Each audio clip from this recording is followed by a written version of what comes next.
artifacts stretch far back into time. These out-of-place artifacts. We saw the lapis tube next to the bone and bead ornaments. We saw from the pre-dynastic times these machined obsidian gourds or rock crystal gourds. And obsidian's not a, you know, that mostly obsidian gets worked by flaking and chipping because it chips off and forms these nice sharp edges. But machining this requires rotational tools and you know, much more sophistication to get this shape out of obsidian than just by banging on it with rocks and sticks, which is how they say they were done. The oldest site that I know of that seems to show evidence for vases and stone vases is one called Toshka. It dates back on card 14 to 14,500 years old. Some people have been saying, well, they didn't find anything at Toshka. I mean, there are vases. It's a primitive burial. You can see here there is pottery vases, what might be stone vases. I use this as an example to show that these types of primitive burials that ran right up until they started changing their practices in the early, you know, the archaic times before the Egyptian civilization. Lots of those burials also we found some of these hard stone vases. In fact, Adam has one of these vases that was brought out of Egypt by, I think, the Czechoslovakian ambassador in the 1930s. It has impeccable provenance, and it was found in a site that was dated back to 9 or 10,000 years ago, or 9 or 10,000 BC. So, for sure, and it's undoubted, and you'll see it in the museums everywhere. We know they're found in pre-dynastic burials. We just don't know how far back they go. This is just interesting to me, but in this cabinet here with the little gourds, obsidian and rock crystal, there are flint artifacts, and the one on the top left there is a striking resemblance to the arrowheads or the flint tools found at the lowest levels of Göbekli Tepe, called the PPNA people, 12,000 years old. It looks exactly like the same work that they do. So I just found that interesting in the museum that they grouped these things together. Yeah, I mean, and that's, you know, we see it in this example. I love this. I showed you guys this, one of my favorites, and you see this everywhere, where because they're found in the same burial with the, you know, the beads and the bone and the flint, they're always displayed in there. Like, look what these people did, and it's just, I couldn't. This is a clear-cut case of imitation to me. Like, you have this machine stone vessel. You want a coffee too? Yeah, Ross needs a coffee, please. American coffee, black coffee? Cappuccino. Yes. Cappuccino. Two, please. 3 cappuccinos. Thank you. While you're up. Thank you. So hard stone vessel shows all these signs of advanced machining. Handmade, primitive clay pottery vessel, handmade, not turned, and then painted to look like granite. Like, I don't know. That's imitation, right? If you're in the business of making this thing, and you're in the business of making pottery for whatever purpose you want the pottery for, to hold water or something else, and you find something like this, I mean, your mind is blown. Like, you would know. You're playing with rocks and stuff anyway, and you find a vessel like that, and you're like, how did they do this? It would immediately become perfect. It would immediately become something that's like from the gods. You ever seen the movie The Gods Must Be Crazy? Similar to the Coke bottle. Ancient Coke bottle, right? You know, like, now this belongs to the important people, and we're going to imitate it and sell these, you know? So, and this concept of imitating stone I found in the British Museum is actually also explained creatively by the mainstream kind of standard model establishment. And I often like this. I've sort of said this to a few of you at various times. Is when they get to something that they can't quite explain, that's when we start to evoke magic, right? And the same thing happens here. And they say, this is in the British Museum, where you see the swirls are there to imitate porphyry swirls of some of the porphyry vases. That, you know, vessels laboriously carved from hard stone were very expensive and held oils or ornaments that were probably even more valuable. Not sure if you look at the price of the vase these days. And imitation could magically supply both the container and its contents for the afterlife. Here, the pot's spiral decoration mimics the limestone breccia of the jar. The wavy lines pointed on the handles evoke the shimmer of gold foil, which was added to the most lavish stone container. So they're just saying these are the budget versions of vases. That's why they did them, and that's why they tried to make them look like the hard stone vases. but magically they could supply the same thing because, of course, all of these things are just ceremonial and tools for the afterlife. And it's also pointed out from Barakat, who's I think one of the largest antiquities dealers, which certainly a lot of Matt Bell's vases have come from, but he says here that it is interesting to observe that the ancient Egyptian artisans were sculpting vessels in stone in large quantities well before they were creating stone sculpture. And this is a really interesting point, because if you go back and you say, well, okay, the archaic period, the first and second dynasties, and even pre-dynastic times, that they were responsible for making these stone vessels, we literally see that stonework in nothing else. It's not in their architecture. There aren't statues. There aren't other artifacts that reflect this degree of sophistication in stoneworking anywhere else. There's a bit more of a problem later in dynastic Egypt, right? They got very sophisticated with their stonework. And it's one of this is why I think the vases are so important. It's because these are small objects that can be buried with you. And they obviously were. So we're finding them in burials where you can't say this is a New Kingdom burial, like it's an archaic age or a pre-dynastic burial. We're finding these artifacts in them, and we know it's dated to at least that period, right? It's at least that old. It can't be younger because everything else matches that period and it's carbon dated or whatever. And then it seems like Joseph in particular went out and got as many of these things as he could. And he put them under his pyramid, and there's obviously a few more that were found because you see these stretching out through the Joseph's third dynasty, but Petrie also found them in the fourth dynasty sites like at Giza. But after that, they just disappear, right? And we'll talk about the alabaster industry that sprung up after it, but the fact that they disappear, it's like this technology just disappears, that's really key, because you see the same technology in later artifacts, right? You see it in stuff that's dated to later periods, the statues, the slabs, the boxes, but all these other artifacts are large, they're massive. You can't get buried with a giant, 1,000-ton statue. You can't get buried with a 100-ton box, you can't take it with you. These things were stuck on these sites. The sites were occupied continuously, renovated, reused, rebuilt, and then eventually some pharaoh gets arrogant and develops enough hubris to put his name on it. And now today we're interpreting that as, well, he must have built it. I think if you can connect the vases and so Yusuf always talks about the technology of the pyramid builders. If you can connect the vases to these other artifacts and the fact that the vases disappear and that they're dated way back here, I think the same case can be made for some of these other artifacts that show that sign of precision. It's really why I think these vases are so important. And what's being uncovered with the vase scan project is important. Okay, so are they canopic jars? No, we saw plenty of canopic jars with nice lids that were made from alabaster. These are the lids we saw in the museum.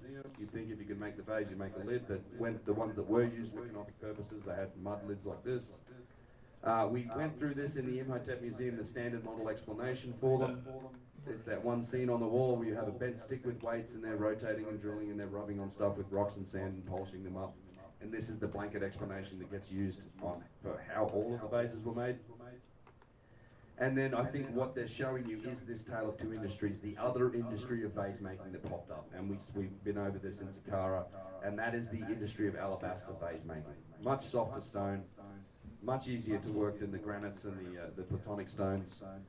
And also does not show the same sign of precision, symmetry, balance, all those things. A close look at all of these, you can see they're kind of rough. They're beautiful pieces of art, wonderful creations of the people who made them, but they're not the same thing. They're not, they're wavy on top, they're not balanced, they're not symmetrical. You saw underneath the step pyramid, and I've got to add a slide in here that shows it, those alabaster vases next to the precision shards. I love that demonstration. We dug all that stuff up. It's two industries. And then we talk about these vases disappear after the Old Kingdom, and then we get into the vase cancer. So what's happened recently, and I'll skip right through this because I think you guys should know, I hope you know what's happened with the first vase. This is actually Adam's vase right here. And this was the first one that really started this. So this was a vase was structured using modern technology. I was absolutely thrilled when Chris Dunn called me and told me what Alex and Adam were doing. And I talked to Alex because it's like I've been saying in videos for years that we really should be applying our technology to analyze these things and to try and figure out what we can learn about them. And that's exactly what happened. And Adam's been the driving force behind that effort for years now. And it finally got done. It was analysed using a structured light scanner, which gets you, precision down to around 1,000th of an inch.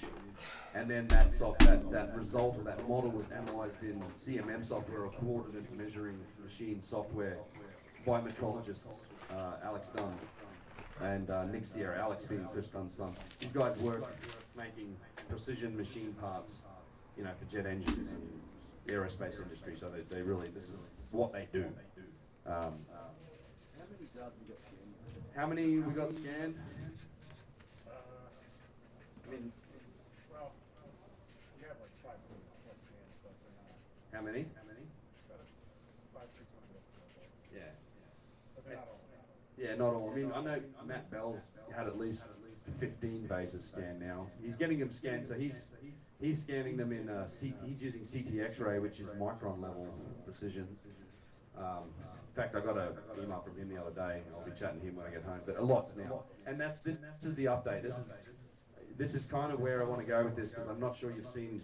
I talked a lot about the first phase, talked about it on Rogan and in these presentations. But what's interesting is in the mass and what we found in the subsequent couple of bases that has been scanned and analysed, because it's one thing to define the precision and the metrology of the base. It's a whole other effort to actually then do the analysis work to try and uncover the mass, which is what happened. But I'll do my best to skip through this quickly. Sorry, guys.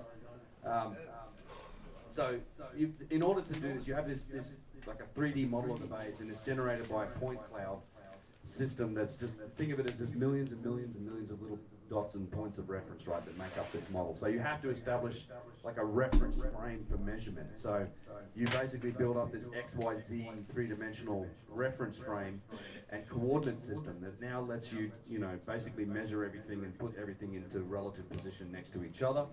And again, the vase is an ellipsoid, right? So it's not a geometric shape. You can do geometry on spheres, cones, cylinders, flat planes, that's geometric operations. You can't do it to an ellipsoid because it doesn't match any of those shapes. So what you do is you go and you map geometric shapes to sections of the vase. You do a best fit. Okay, so if you get as a section of the vase, or where it curves, it might match a sphere, or the lug handles might match a cylinder. It's not all of the lug handle matches it. You want to find the best fit with the most points for that cylinder to match to the vase, and then you do your geometric operations based on that cylinder. Now you could do this, and sometimes this happens in modern machining. This is a standard, industry standard technique too. What's up, Jersey? Lurks in Spanish. What? ¿Qué pasa, amiga? You could get a sphere and match it to the body of the vase with 5 points. It's not going to be a very accurate representation of that part of the vase with just 5 points, but you'll be able to do spherical geometry on it. But if you use like 10,000 points or 80,000 points, it's going to be a much, much better fit. So the more points you use, the better fit and the better representation of the actual object. Okay, I heard you. Geometry. Nice. So it's important to note. They Myron. You'll see the number of points of reference that have been used to match these shapes here. But once you do that, you can do a couple of things. Oh my god, come on. Accuracy. So My how lord. spherical is this part of it? Yo, what How up, Ben? Why perfectly does? round is this part of it? How flat is the plane? Thanks, bro. And you can also then map out the relative accuracy from different parts of things.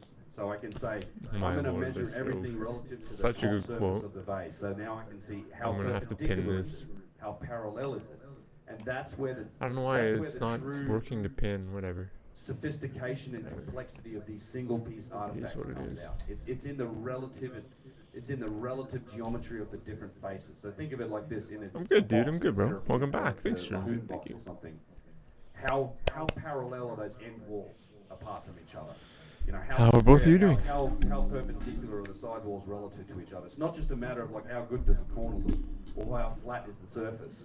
It's this relative geometry, and Petrie knew this too when he was looking at things like the lagoon box. Because once you Jonesy, I saw you liked my target from a skateboarding single thing piece, on once you Instagram. That's so stuff sweet of you. up, Thank you. can't just remove Because more material to it's fix you. an Thank error. you. So it appreciate really that. shows you just Appreciate how you. accurate and sophisticated they were when you see this extremely accurate relative Yes. geometry. Aw, thank And you. that's kind of what you get to with this vase. Warm my heart. So it starts with the top surface.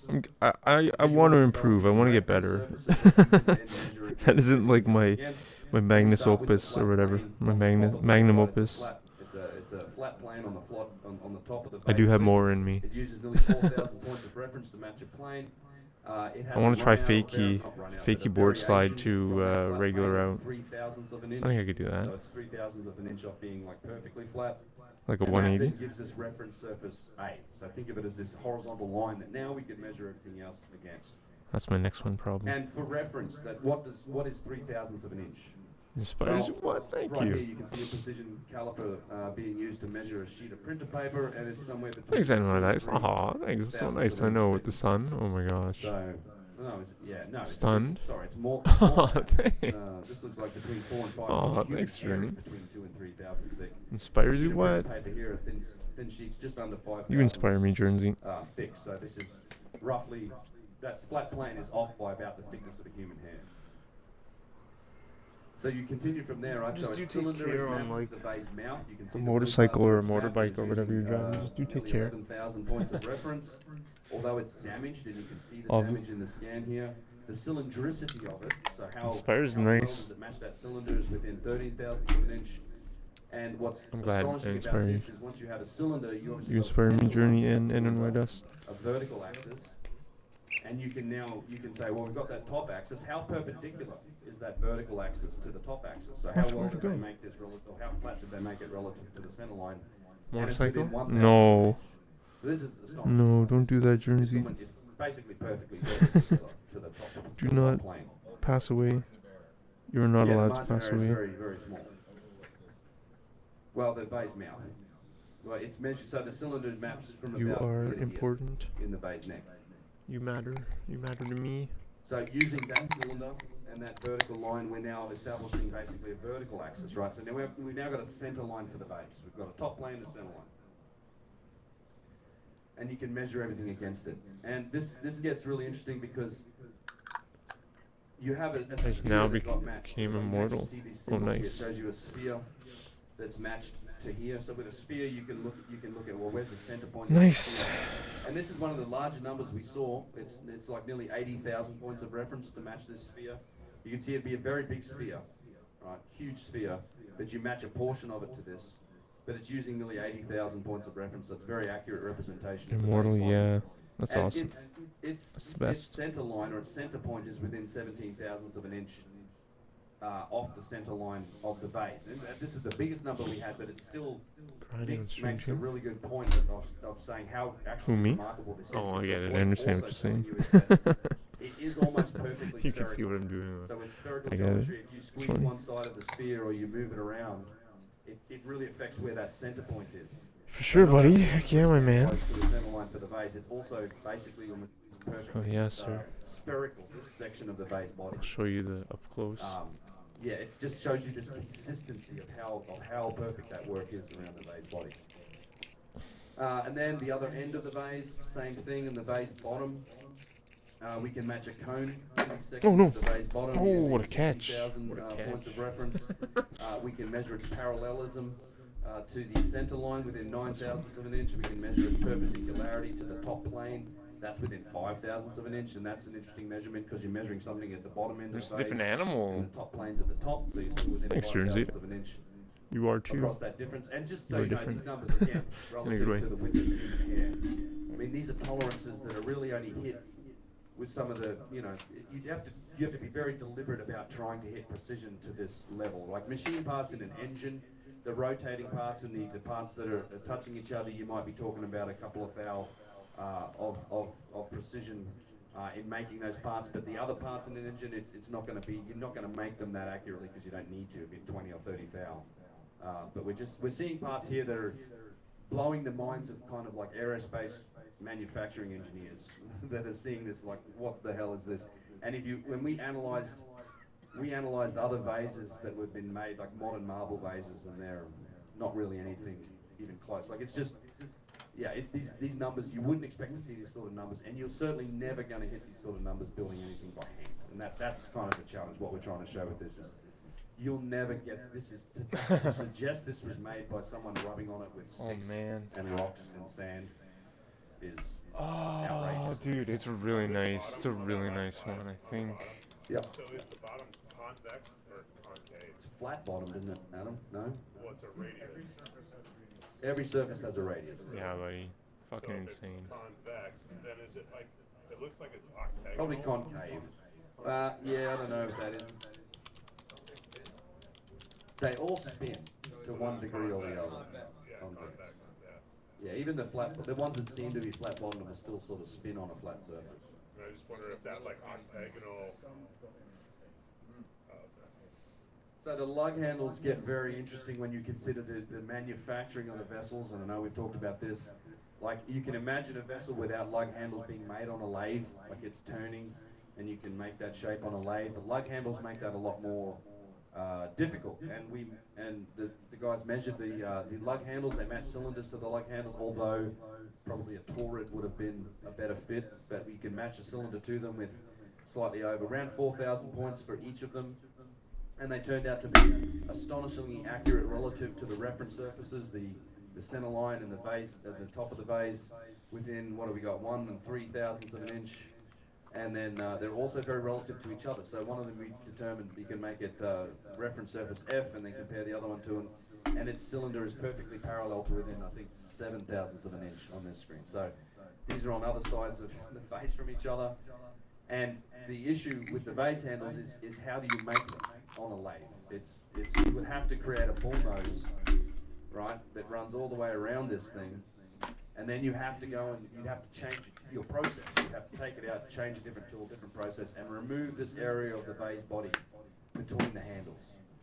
And in our systems of manufacturing, when we do that, you lose this positional calibration of having the tool in one machine on one, mounted one way, and you get a lack of accuracy. You get a drop in precision when you change that tooling in that process. Hello, Chris. You got an answer?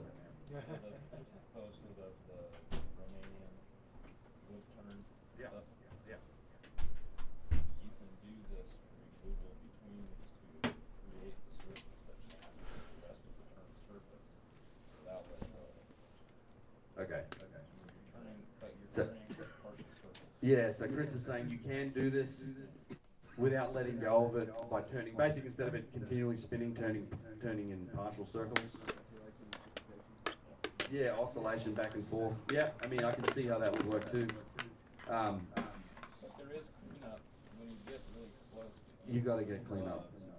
There's gonna be cleanup. You can't get the tool all the way. Right the way to it. Right, and remember. That's the interesting tools 'cause we are see cut that. both directions, and you do see cleanup on just about everything. So that's really interesting. I mean, just we're diverting a little bit here, but when we went to Danville, we measured these and we got the dial indicators real close to these lug handles. You definitely see it bump up, like there's cleanup. Yeah. So it's interesting. That is awesome. Yeah. So maybe that's an answer, because if you were to just to do this on a lathe and you came back with a different process, you'd lose that positional calibration. My point is that even in modern manufacturing, that's accounted for and you would see it. But when we scanned it, there's really no perceivable lack of precision on that area of the base body, right? So 20,000 points of reference matching a circle or a torrid to or a sphere to it. It's still within 5,000 inches, yes. So Chris, if you did this, if you cut that bull nose, but you had already cut the rest of the curvature of the base body, you come back to do that cleanup, you still have to match that curvature so that it's consistent with the rest of the base body. So could you do this hand guided, like you're guiding you're controlling it by hand? Well, Because it seems like you would have to know all the different points of reference along that curvature. well, it's kind of cut and test. So if you have a gauge that's got that curve on it, and you lay it up against there, you just take what's high off. Okay, so you So can you could make a gauge Yes. to guide you to. So I think a lot of these shapes could be done on these things by hand if you had a test gauge put up next to it. But if you have a tool that's able to do all that, you have a cleanup tool that may be more precise. as Yeah, well. tool changing still. I mean, less tool changing, more like letting go of it and mounting it differently. Yeah. You don't have to We don't know that we have duplicates yet. We need to expand the data set to figure that out. Theoretically, if there are none, you're creating a gauge. Every time. Every time. Yeah. Yeah. And it has Well, to be precise. it has to be precise, and this gets more interesting because they're very specific radiuses, and they are all mathematically interrelated, which is where we go from here, which is kind of deeper down the rabbit hole with these bases. Because what happened, yeah, That's what I was getting at. yeah, exactly. So what happened was, and I massive thank you to Adam, primarily for allowing the scan of his base to be released to the public.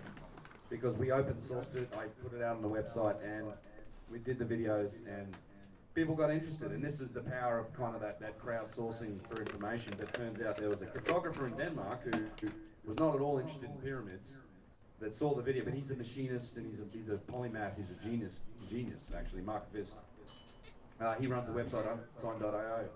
He undertook a deep mathematical geometric analysis of the model. He poured in several hundred hours into this, and his findings are, I think, nothing short of revolutionary in terms of what he dug out of it, and it couldn't have happened without him. So, and it wouldn't have happened if Adam wasn't willing to release the base file out for like open sourcing, which is just proved to have some wonderful results. So, a couple of things here that you can see. I mean, I just want to point these out because we come back to them. There are spheres that you can define based on the maximum external diameter of the base and also the maximum internal diameter of the base. So just sort of remember those because we'll come back to those. But what Mark worked out by analysing this vase is that everything's curved. Everything has a radius. All of the parts of this vase is essentially a portion of a circle. So the most widely used primitive, or the geometric shape in the vase, is a circle. And then you have arcs of circles that are used to define all of the features of the vase. Now, once he measured all of these and he started to determine these arcs and these circles, you can see the tiny detail in the lip here, like even this tiny curvature here, this has an arc. It's not like a straight line, it has an arc that matches a circle. There's two little circles that define the arcs that you see on the top lip. The handles have an arc, the base of the vase has arcs of circles, there's the interior circle, the exterior circle. Circles. All about circles. But what he figured out, once he mapped out the radii of these circles, he found that these radii have a fixed ratio with each other. As in, it's only circles of these particular size. The radii of these circles have a fixed ratio with each other that can be expressed by a single elegant scalar function, which is the radius of that particular circle equal, well, you start with one circle, right? You have a base or a radius of 0, you have a 0-point circle you start with. But the radius of every other circle in there can be expressed by this algorithm of the square root of 6 over 2 to the power of n. So 1, 2, 3, 4, minus 1, minus 2, minus 2, up and down. And the vase is almost entirely made, not completely, but almost entirely made from curves and radii that fit this, what's called the radial traversal pattern, which is remarkable. And this sort of explains it a little bit. So you have all of these circles that scale up from 42 millimeters at the top end down to 1.1 millimeters at the small end. So that's a tiny circle. Try drawing a circle and drawing it accurately with a radius of 1.1 millimeters. It's difficult. And they scale up and down, right? So you have these range of circles. There's like 12 or 13 of them. And what he did is like, well, okay, so now I've got this mathematical function that matches these circles that are used on this page, which means I can now define Do it, the yo, what a base Monica. based just mathematically. Like I can define everything mathematically. And he thought, I'm going to go into CAD, computer-aided design, and I'm going to create a model of a vase using just the math. Like the math I've decoded from it, I'm going to make a vase just Guys, using just install the these, maths just do it. of these circles, Just not do it. not the actual base. He's making a model, and then he compared the mathematical model to the scan model, and this was amazing when I read this and figured it out, like 3 or 4 times later once I realized what he was saying. That the medial radial deviation from the CAD model for all circles was 9 microns, so less like about a third of a thousandth of an inch. So that's the average deviation in the radius in the radii of these circles from the actual base scan to the mathematical model. So it's basically perfectly executed. So not only does it look like it was designed mathematically, but it was then also executed with astonishing precision. And at that level, I mean, we don't know if we're dealing with inaccuracies in the vase scan, because you're at the limit of kind of the resolution of the scan, or it could just be minute damage to the vase over time because it's an ancient artifact that has a little bit of surface damage on it here and there. And and malleability, right, or temperature even. So the idea that you have these completely consistent microscopic precision that's implemented across 12 different radii with fixed ratios in granite, it's an unfathomable achievement. Like this is, you have 12, you can, like we can argue that you can discover a pattern in almost anything, but when you have 12 levels of mathematical interrelationship like this, it's not an accident. I think Mark, in the article, he says it would be far more likely for you to wake up one morning and find that there's a new quantum universe has sprouted out of your left nostril. Right? And I think he's right. Like it's an amazing achievement. This was like, what the hell are we finding here? And Why can't you delete it? Delete this fucking... Has it? Quantum universe Russ over here. So where they started to, it's just like where they got started, just to show you that it also Thank you reflects for these- being here. the flower of Those life free phase ad is blockers, they're free. sacred geometry I haven't that are on here. seen... This looks complicated. It's gotta be the really worst not, but 9 it's ads I kind of had. fundamental to some of the other, You know, I haven't seen financial ads phase since that we like see. last There's two decade. grids here, Due to red the grid and ones blue there, grid. those 7. The blue grid's based on the internal circle. I appreciate you here, though. I really internal do. diameter, right? And you can Appreciate actually see you. that based on this diameter of this circle here, it actually also defines the vase top at A. The intersection of these lines define the vase bottom at E. And then you have another, the red grid is actually defined by this circle here. That's the maximum external diameter. And then the intersection of these overlocking grids will help you to define all the other parts of the vase, basically, right? So the top width of it, the placement of the lug handles, things like this. So there's this sacred geometry that seems to be encoding in it. And what that led Mark to concluding was that it seems like this vase was designed. So it wasn't just sort of randomly made by craftsmen sitting on a lathe or whatever tool he was using or rubbing on it and making it. This was designed somehow, and probably expressed and designed mathematically.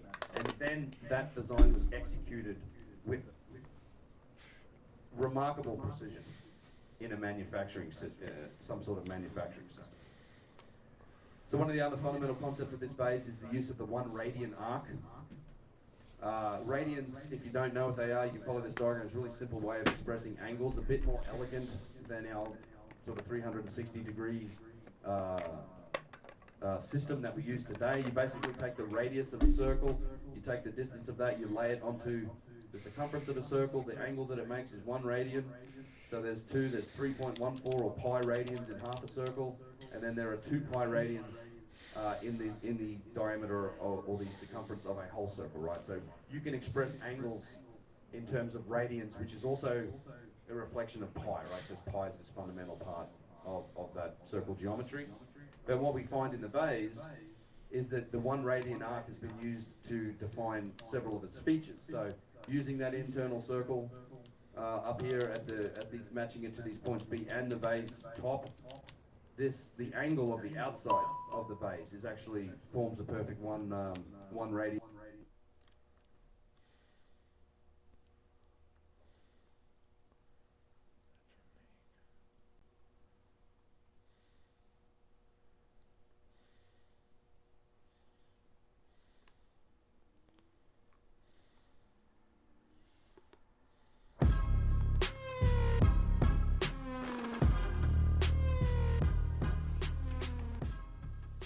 Excited to announce that we're taking the Pheno Hunt global. We've been, hunting in California, in Oklahoma, Michigan, Florida for the past few years, and this year we're really excited to kind of branch out overseas. So, right now we're in Antigua. We had an amazing Pheno Hunt lined up here to go check out some Rastafarian Sacramento grows, where we've been developing a genetic specifically for the growing conditions of the Caribbean. Try to help with the sustainability aspect of growing here and just simplifying the need of the genetics to thrive in an environment like this. Caribbean Queen. This is the Caribbean Queen here? Yeah. The whole field. The whole field, bro. Yes. It looks pretty uniform, you know. The genetics seem to be homozygous, you know, and the expression, the like density, the frost appeal is there. Looks great too, you know. Bro. Yeah. It's like we're not like kind of trying to like superimpose genetics that we're like we do well in California, so we're like, oh, you guys should grow, you know, blueberry muffin or, you know, all gas OG, which I mean is great and people should definitely grow it, but you know, actually coming to a space, trying to learn about the constraints of a space and a situation, and then bring the proper genetics that would apply best, that we think would actually thrive in this space. So like not kind of superimposing our beliefs or our ideals on it, but actually just listening to the plant and listening to the people that are working with the plant and just trying to do the best we can. And I think it really shines in this field, which is like super low key up in the bushes of Antigua. So here's the story of bringing ancient genetics back home and pheno hunting for a better future in Antigua and Barbuda. It's like a call to like bring everybody together. The smoke, the flavor is nice, you know. The regular people can't reach to them. Good morning, guys. So we got in super late last night to Antigua Barbuda, where we're gonna kick off the 2024 pheno hunt. We kind of had a random happenstance come up with our friend Dr. Michelle Emmanuel from the University of the West Indies. And so we took a trip down here. We're gonna be checking out some of this pure sativa line that we've been working on for years, being grown by these Rastafarian farmers up in the hills here in Antigua. Beautiful country, super stoked to be here. The people have been amazingly nice and hospitable, and the food, man, the food is amazing. All from Michelle, he was like, man, come down and check out this farm where we got, you know, the pure sativa, and we're gonna be checking out this Rasta grow that is fully legal here in Antigua as of 2018, where they decriminalized cannabis for everyone and actually legalized cannabis cultivation for the Rastafarian church. So we're going to be going up into the bush. Hopefully it's we have not too rough of a road getting up there. I don't think anyone really knows where the farm is at the moment, so it's going to be an interesting ride. The plan was to meet up with Dr. Michelle Emmanuel and get the history of the cannabis in the Caribbean. All right, testing. 1, 2, 3. Right, so a cannabis, ganja, is a culture. So ganja is more than just a plant. It's a culture, it's a way of life. It's an expression of a people. Ganja cannabis wasn't something that was really popularized, although I always had the notion that ganja cannabis was in the Caribbean before the arrival of the indentured laborers. So I went to Kew Gardens some like years ago and asked to look at the herbarium samples that were actually collected from like Jamaica. And there were 2 samples that stood out from 1809 and 1822. So emancipation took place in 1845, where post that the indentured laborers came. But we saw a remarkable difference based on the morphological characteristics of the cannabis samples that were there post emancipation via prior. So prior, the thought is that these plants were pretty much hemp because the Spaniards introduced hemp to the Caribbean region in the 1600s for purpose of fiber to assist with repairing their like sail ships, so on, via those long voyages. However, it was never something that really took root. So it was said the cannabis that the Spaniards brought, the hemp particularly, came from Eastern Europe, particularly Eurasia, you know. But fast forward, after the indentured laborers came, after close examination of these, herbarium samples, we saw the presence of, trichome glands, which definitely support that this plant now, the usage has slightly changed based on being a sort of therapeutic, medicinal, psychoactive plant that was used for those, purposes, which it pretty much matches what the Asian culture and the Sadus would have used cannabis for and would have brought it to this region to be able to practice their like cultural freedom. And we can definitely see that infusion based on the names being used, but it's important to note that in Asia, cannabis is not really used with water as a filtration mechanism. That's an African tradition that was documented in Ethiopia some like time before Christ, right? So it is interesting and sort of shocking to note that the Rastafari communal usage of ganja is used by a chillum pipe, which pretty much uses water. So that also signifies the African retention in terms of using the plant, but we also see the names, ganja, certain things came from Asia. So that fusion really brought about a unique ganja culture that pretty much brings about the Caribbean region as a sort of indicator species for like ganja cannabis culture. Before we made the trip to find the field of the Landrace Preservation Cross, we had to see if we could find some local herb to see what it was like. What the locals call Wadadli. So I think we found our first local Wadadli here. Ben is talking to him. Is this local? Local. Local. And no seeds. Which, interestingly enough, is the word they use for their island.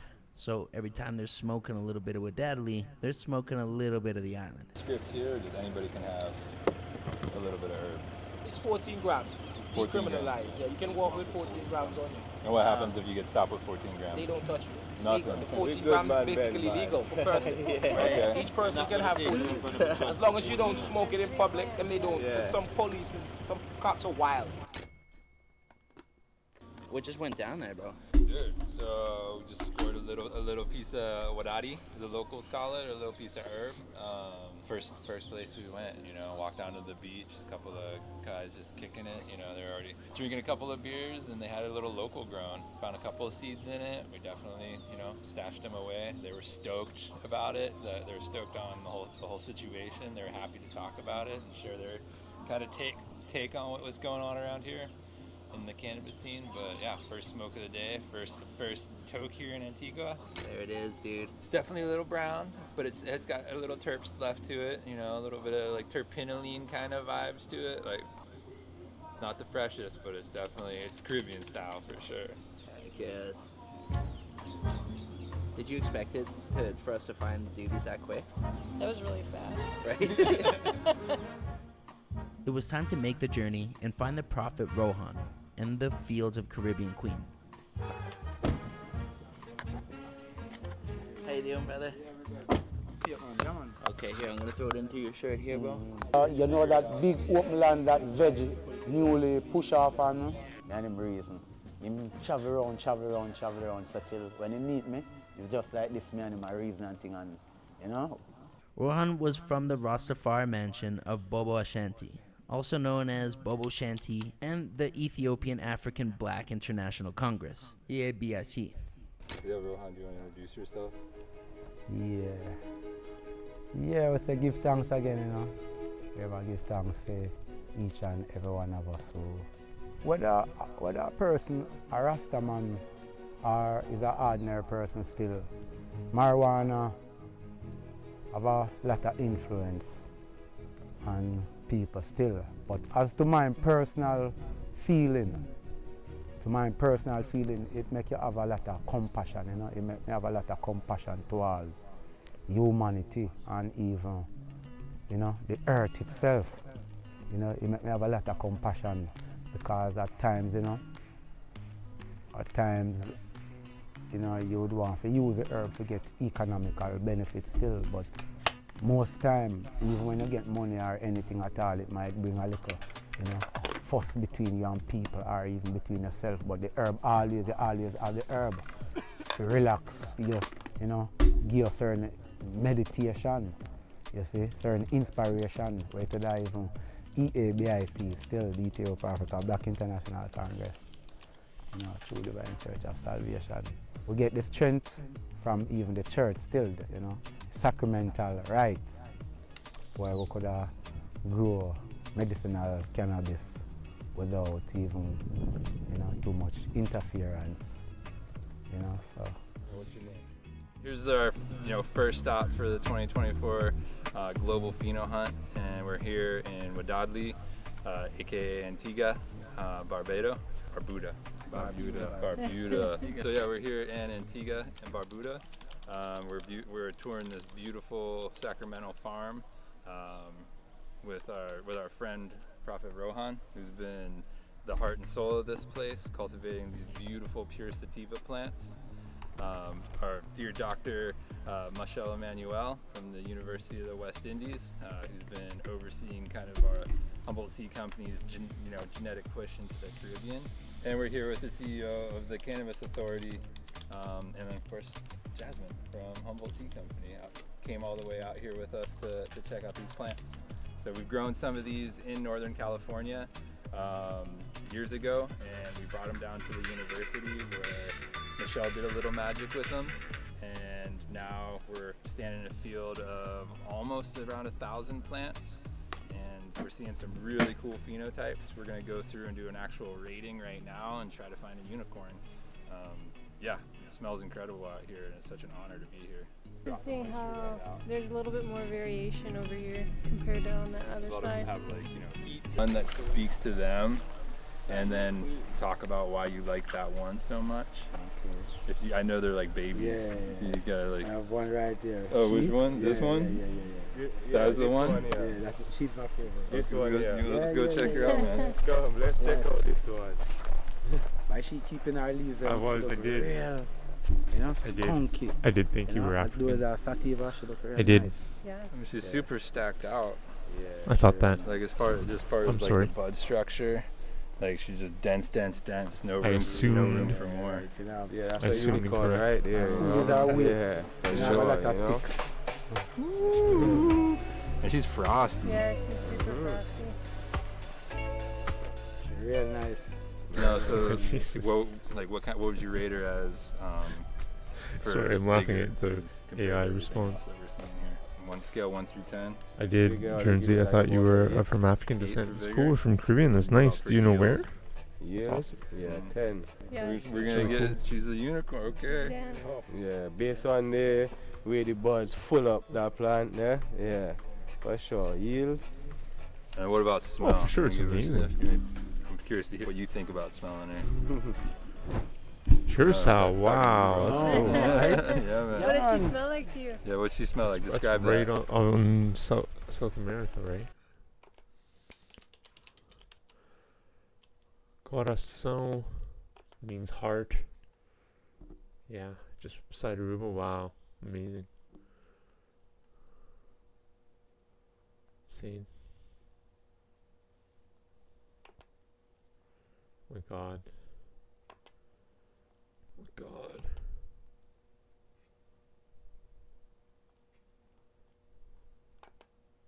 Okay. Holy moly. It's insane.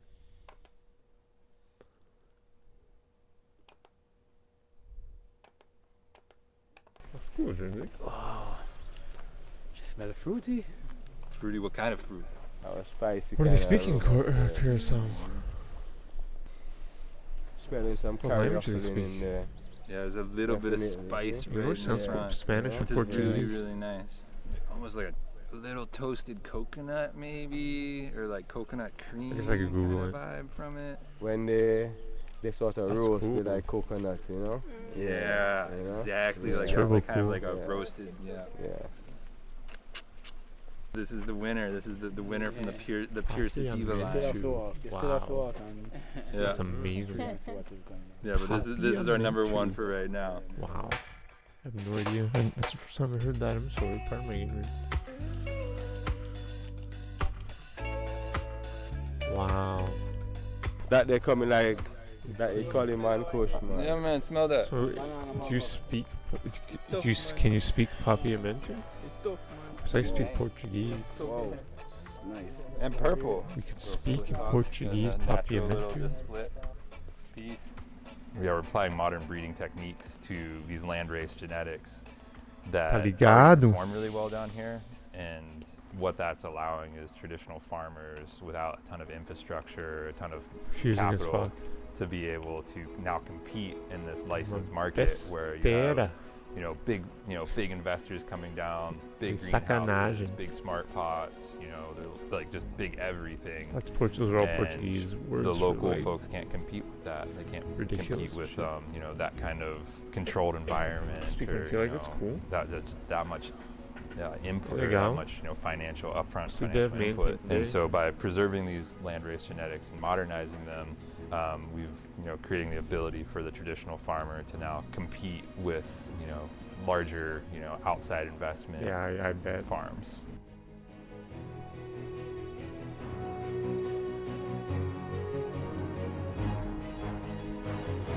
I don't know. This one is not as good as the greenhouse. The greenhouse is better editing, better.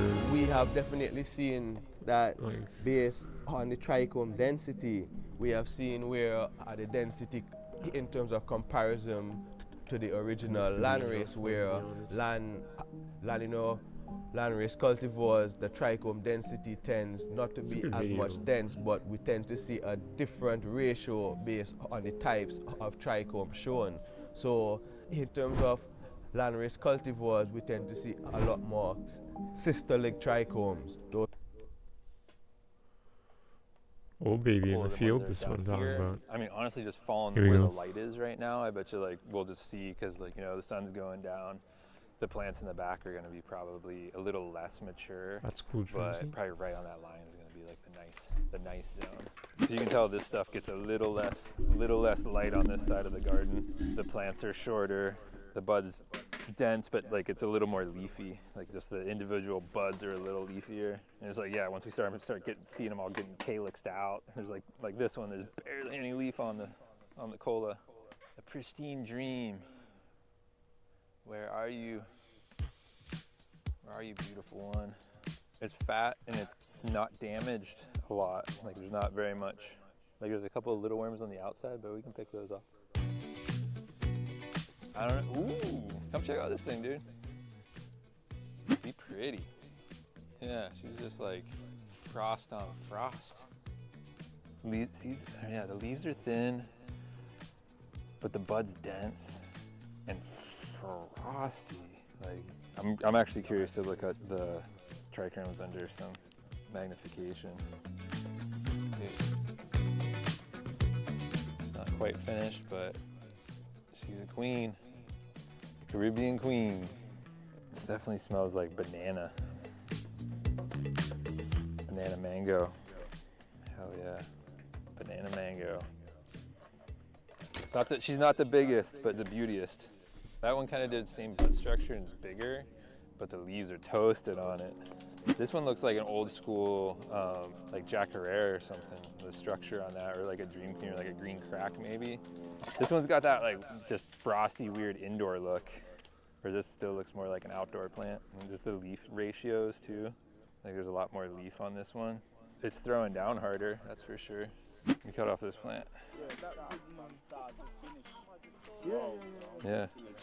Most beautiful, you know? Ever give thanks, man? Yeah.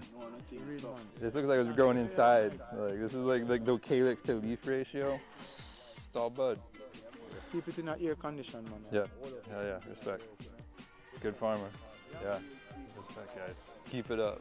You could sell this as indoor, like this plant for sure. People are gonna look at it and it's just so frosty and calyxy.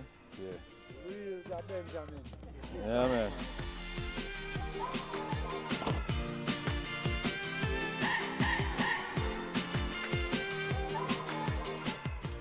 I kept getting really interesting looks from people driving by. They'd wide-eyed look at me and be staring, and then they'd smile, and I'm like, oh, why are all these people looking at me, And then I realized that there was this giant cola next to my head that I had forgotten about. We'd pull up to a stoplight, and people passing by, and they'd be like, oh wow, and they'd smile and giggle. And After we had our winning bud, it was time to head back and see if we could catalog this first hunt in the Caribbean. Plus, the doctor had collected a dozen other samples from around the island from both indoor and outdoor to take a general survey of the land. Preparing samples for the neospectra, phytochemical analysis of a few strains from a local cultivar, you know, from a local grower who grows mostly indoor, but he gave us a few outdoor samples for testing also. Ice cream cake, really purple, donkey flavor, got that, you know, gelato sort of terps, you know. Appearance, post-harvest looks pretty good, you know. Quite impressed. You know if they pheno hunt these on island or if they're bringing in clones? In the pheno hunt them on island. Yeah? Yeah. It smells like Cali bud. It smells like, you know, what's hyping NorCal right now. It's got that smell that everybody likes. This one's almost got like a little, like butter, like a little buttered biscuit or something. Like, I don't know, like some little like shortbread, cream gas. 25.34, Okay. you know. Which one? Fruit Loops. And this was indoor? Yeah. So that's indoor. Linalool first, too. Linalool? Yeah. Oh yeah. So what are people growing under here? Do you see like HPSs still, or is it LEDs? I mean, LEDs. Imagine LEDs in the Yeah. Caribbean would be the only way to do it because of the power consumption. Because power is expensive here. Yeah. Drying the cola out before.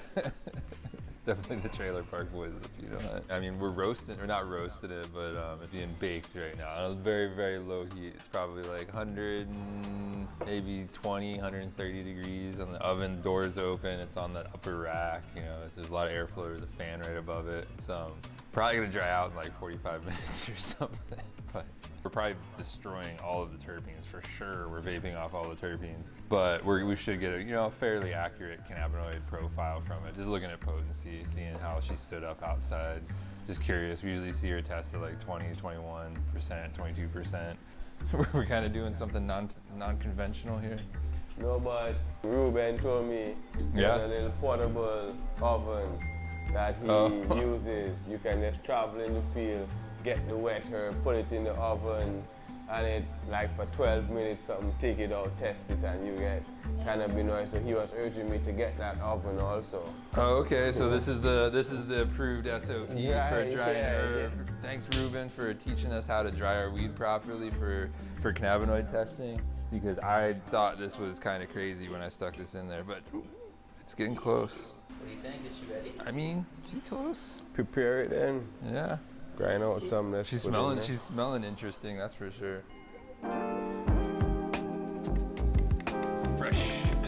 Weed doesn't get fresh with this, 20.33. 20.33. Okay, we tipped the scale. We crested the hurdle just a little bit. Over 20%. Roots outdoor. CBG 0.7. 0.7, so it's that CBG would have converted into another 0.7%.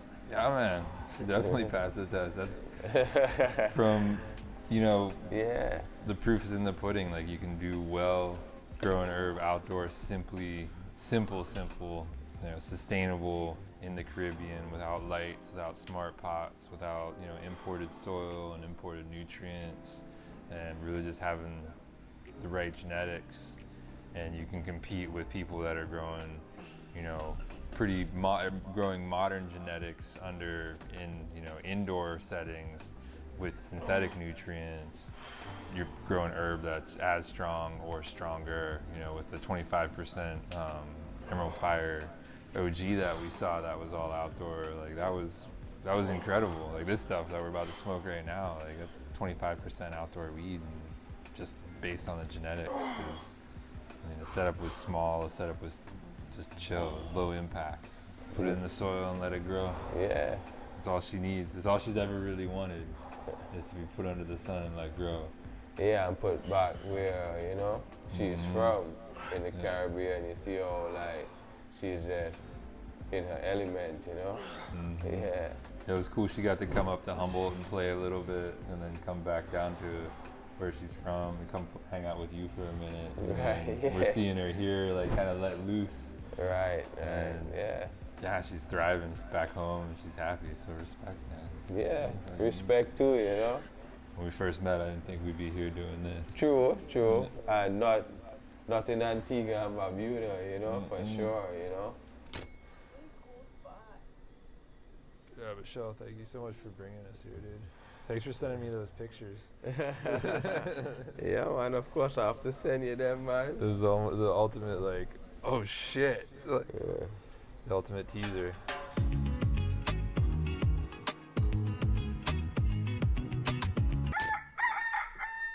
The next day, we're up nice and early to enjoy a good sunrise.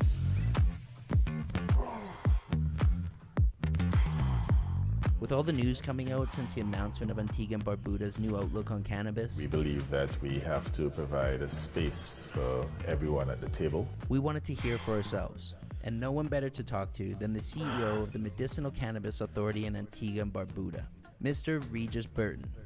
I'm the Chief Executive Officer at the Medicinal Cannabis Authority in Antigua and Barbuda. Medicinal Cannabis Authority has been around since 2018. Antigua and Barbuda were the first decriminalized portion of cannabis possession. So in our country, you're allowed to have up to 15 grams of cannabis, every citizen in your possession and in your private space. But with the introduction of medicinal cannabis, we've created the opportunities for the business venture, where someone could be exploring a license opportunity, but also the fact that we have the sacramental component in the country that needs to be a part of this whole puzzle. It's very new, it's a great opportunity, it's very small, the island is small, we have 108 square miles, we have 120,000 people, so we have to find a unique way to introduce cannabis to our country. Antigua and Barbuda, we always have, and currently still do, a strong Rastafari influence. So we have a lot of Rasta communities, even with, as a joke, if not every household has one Rasta man, but we're heavily influenced on the Rasta culture. We've always had a good relationship and synergies with Jamaica. So the introduction of Rastafari coming down to Antigua. So that whole culture is within us. It's not the same with other Caribbean islands. You would see that it's much stronger here. So having that Rasta culture within you naturally comes with the Holy Sacrament. So we've had people who have always been advocating for the use of it, for their medicinal, for their spiritual purpose, and for their holistic lifestyle. Being heavily influenced on by the Rasta community, and within our constitution, you have the freedom of religious rights. As a country, we had to accept that and offer them the opportunity where they're able to use cannabis in their private space, within their communities, for religious purposes. And we don't limit it only to the consumption via smoke for sacramental use, because we know that culturally and traditionally, they've always been using it for medicinal purposes in their own way, for industrial purposes, even in some cases for economic purposes too. So as a country, we have accepted that this is a part of a community's lifestyle, and we have to, first and foremost, let it become legal so that they can be comfortably practicing their religion, and then try our very best to assist where these are the individuals who've always been a part of cannabis. As a country, we're trying to explore the opportunities in cannabis. How best do we work together to get advice and to bring them along the journey, and for them to also lead us in some of these cases. So as a country, we have accepted that Rastafari is within us, it's within our communities, and we're here to contribute and to support the cannabis development. After listening to everything Regis had to say, it seemed that the Caribbean island was a living example of a new approach to cannabis legalization. An amazing individual that's definitely has the passion for cannabis, and just the love and understanding for cannabis. Just a really heartwarming experience to see and to be able to talk to him, because here in Antigua they're really doing something very, very different than anything I've seen anywhere else in the world for cannabis regulation. Here they're really putting the plant first, and the people that have been the stewards of the plant first. So, the Rastafarian church has been, growing and consuming cannabis in the Caribbean for, almost 100 years now. The island of Antigua and Barbuda are really embracing that culture and really putting that culture first when it comes to policy making. They're meeting with the Rasta elders. They're doing things what's seemingly the right way. It seems like they're doing things out of passion and out of just actual genuine respect and adoration of their community. Like he said, every family has one Rasta in it here is a common saying, and how they really they recognize that Rastafarianism is a part of Antigua and Barbuda. It is part of them, and with the church recognizing the cannabis plant as their sacrament, they feel like it's their duty and responsibility to recognize that and respect that. And then now moving forward with the legalization, they're really kind of keeping the plant first. They're putting the Rasta men first, and the rest of the world could definitely take a page or a look at this to help craft policy. The first thing that was talked about was just respect for the community. How do we, better the community, better the lives of our people, and do it in an economically responsible and productive way? That's just a very, very, very different word than what we've heard in other places in the world. So it's very heartwarming to hear and see and get to share some time with him. So excited for what is to come in Antigua, and now with the genetics being here and at home. And yeah, the Caribbean queen, she's shining bright down here in Antigua and Barbuda and Jamaica. She's back at home. She's happy. She's doing well. We're just stoked to help facilitate that and help facilitate just taking an old world genetic, modernizing it slightly, and then giving it back to the community and letting them run with it and be empowered by it, and it being a positive aspect to creating more jobs within this culture and this space. I never in a million years would have dreamed that me playing with some genetics 7 years ago would have wound up having such far-reaching effects that now we have policymakers talking about the positive benefits that's brought, and how it's allowing communities that don't have tons of infrastructure or tons of financial capital to find a place within an industry that has the world over been kind of marginalizing these types of people. So yeah, much respect, and just very, very heartwarming story for me. Make sure to check out the full uncut story on the Humboldt Seed Company's YouTube page. And keep your eye out for more hunts this year on the Global Pheno Hunt 2024. The Great California Mega Hunt has become the Great Global Mega Hunt. So yeah, come along, check it out, drop us a line, let us know where to go, because we're still open. The year is young. We definitely didn't think that the Pheno Hunt would be starting in February this year, but here we are. We had a great opportunity to jump down into the Caribbean. It's gonna be an amazing journey. So yeah, come check it out. So being a Rasta man, they want to take care of the earth same way. We give to the earth same way. On the earth, we see it set on a vibration. So it's a twining. It's a collaboration,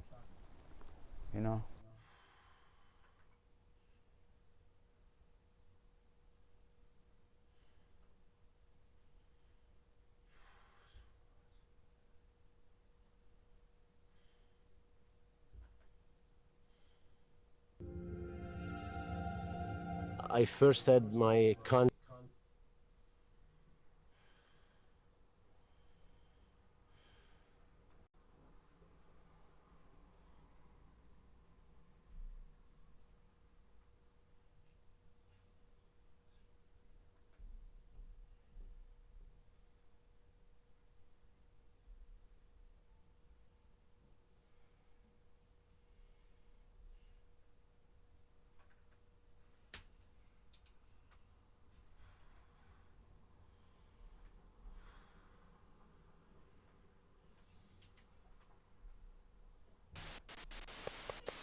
Strain Hunters 2011, on the way to the Caribbean. Oh,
2011, we decided to do 2 expeditions in 2 countries, one Trinidad and one St. Vincent and the Grenadines.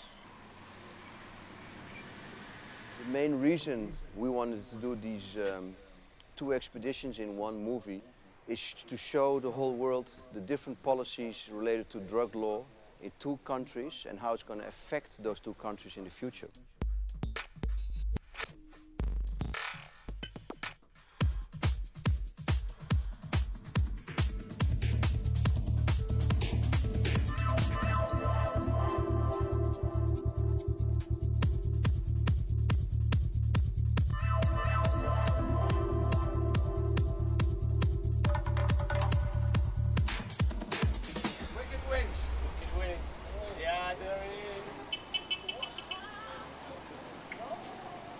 I try my best to taste as many different strains as possible. I do consider myself a strain hunter connoisseur. So, and I've traveled, most of my travels are for smoking. So I've been to, you know, St. Vincent, Jamaica, California, Amsterdam, of course, you know. So most of my visits, Switzerland and these places, are specifically for smoking or for finding the strains and seeing what they have out there. Wicked wings with wicked sauces. How many sauces you have? We have 49 flavors. Which one is this? This one is mango, I believe. So we have some mango, some honey I mustard. had strawberry here, incredible. So how are they, Frank? They are. Because they said the world's best chicken flavor. They are. It's incredible. So I've been going to Amsterdam since 2005. And I met Franco first, and we started talking. He asked me where I was from, and you know, we shared a joint and had some good words. And of course, Aryan came up with the brilliant idea to do a Strain Hunters episode down here. So, and here we are, you know.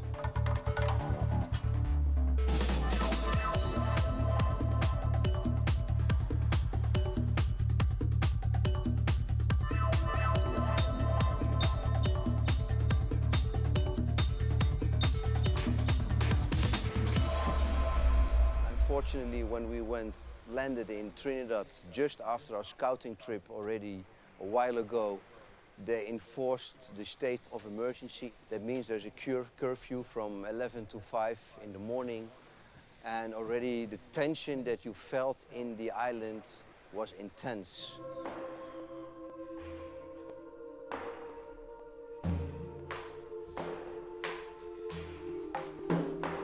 It's alleged that a container of firearms came in onto our port and went missing. Now, they announced the state of emergency, stating that they are holding it to find and get rid of the firearms. It's strictly for firearms in the country.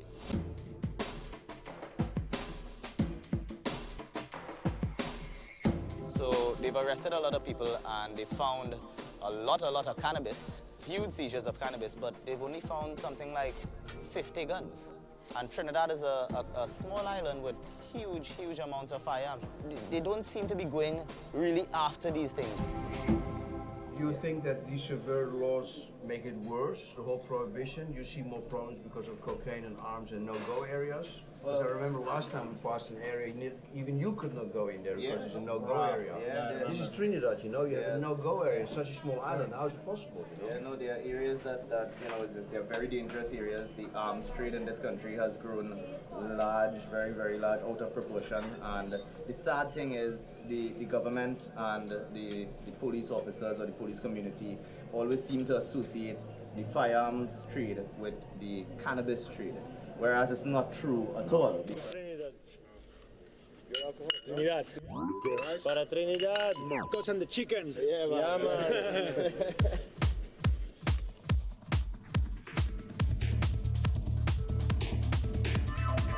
You need to know the island to be able to judge the situations, and Dr. Green told us exactly where we could be smoking and where it was advisable not to be smoking.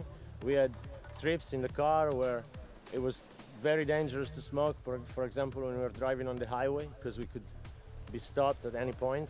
And when we were driving in the countryside, in the hills, then it was a little bit more relaxed to smoke, but you could notice that it was never completely relaxed. There was always some tension in the air every single time someone would spark up a joint. They shouldn't rule tobacco joints even in Trinidad, because when the police sees you with those things, you know, they'll stop you and give you a pat down immediately, thinking it's marijuana.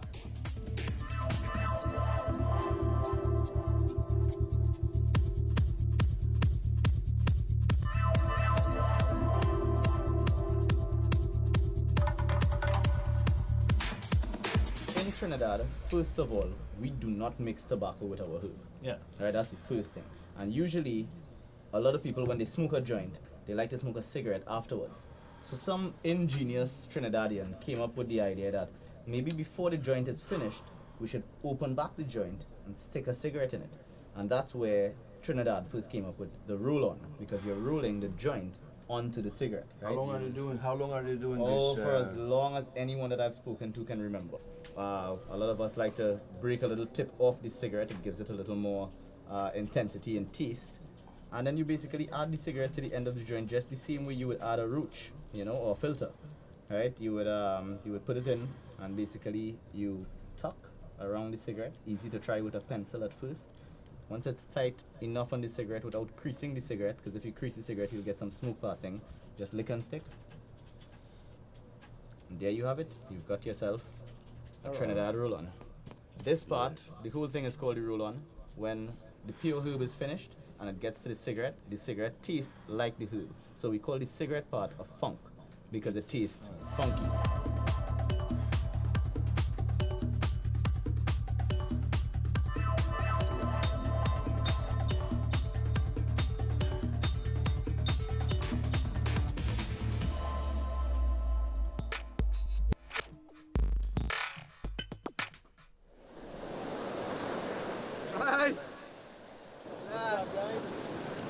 What's going on? Nice one, bro. How's life? We had some very, very good sources in Trinidad to scout some marijuana. We knew it was not too great there, and also we knew that the planters were having problems and all moving to really, really small fields. The biggest field you might come across may be less than a quarter of an acre, and some guys even have three trees in one hole. They plant different places, but they just have one or two here and there. It makes it easier if the helicopter passes over and they see 2 trees in a spot. They're not going to waste their time to land and take down those 2 trees. So it's smart, but it's also a lot more hard work. Let's go have a walk.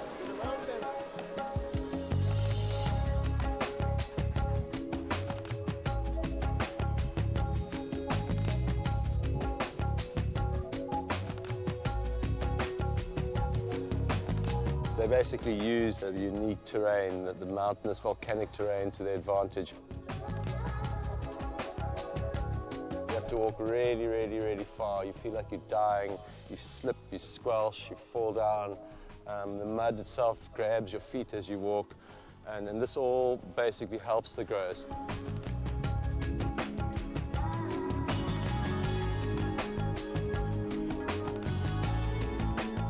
During our scouting mission, we had the chance to see plants growing in the vegetative growth stage mostly, and we imagined that they would have been a little bit bigger, the flowers, during the end of the flowering period.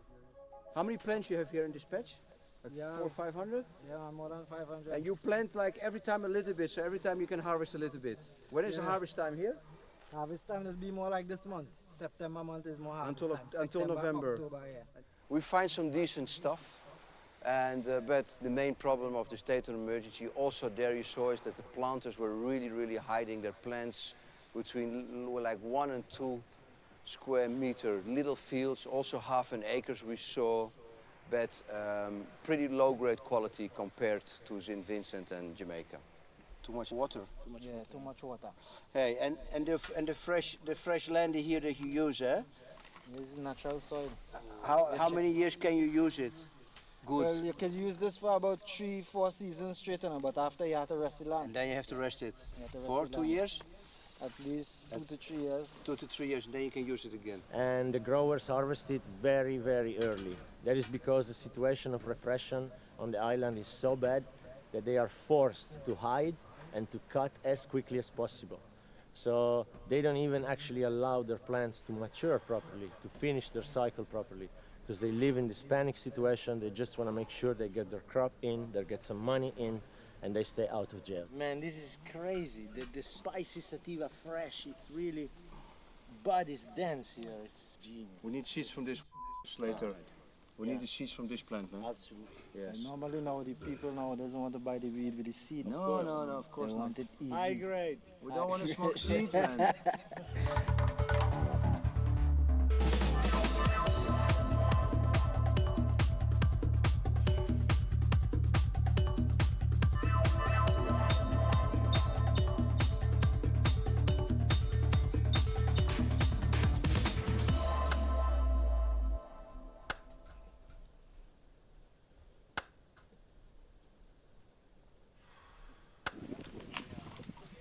Amazing coconut water. Wow. Really refreshing after walking. Yeah. Is this how most of you guys live? With the vegetable here? We plant not only herb, but we plant food also. It was just astonishing to see how people that just a year or two before were managing major operations indoor and outdoor now were forced to small guerrilla style grows in their backyard, hidden, in panic, again, fearing the helicopters coming every day. And this is just incredibly bad. And compared to cocaine, is there more people in prison for cocaine or for marijuana here in Trinidad? Marijuana by far. Yeah? Yeah. About 3 to 5 or 4 to 5? How does it work? It can like me 7 to 3, you know? 7 to 3? Yeah. 7 for marijuana, 3 for cocaine. Yeah, yeah. Incredible, eh? If one gets caught with anywhere from some leaves to straight up to a kilogram, they can be charged for possession, and they have the option of keeping you in jail for up to a year maybe. Trafficking is usually short jail time also with a larger fine. If you get caught with a seed, 1 seed, 2 seeds, anything like that, they will charge you for cultivating cannabis, and it's a higher charge than both possession and trafficking.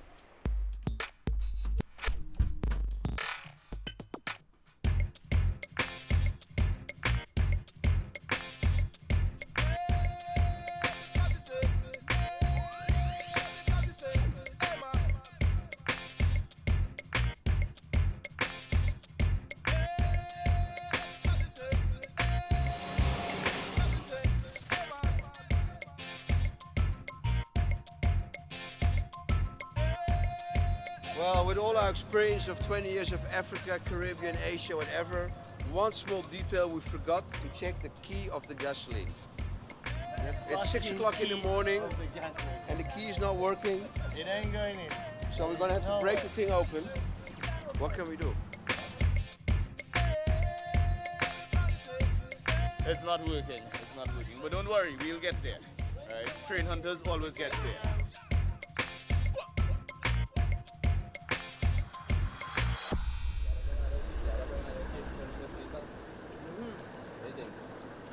Really good, man. Really fucking good. Now, be next year. Yeah? Yes. Fantastic. Good breakfast. It's also a good lunch and a good dinner. Full power.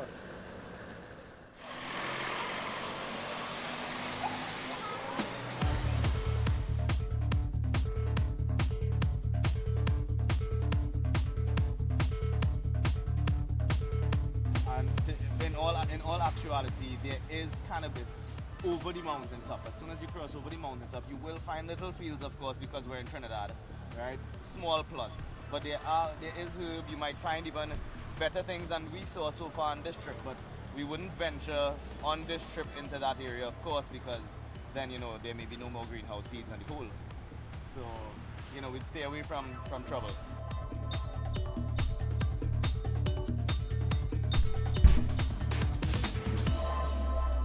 We also had the chance to visit a very special location on the island of Trinidad, and that was a really underground small operation right on the outskirts of the city, of the main capital.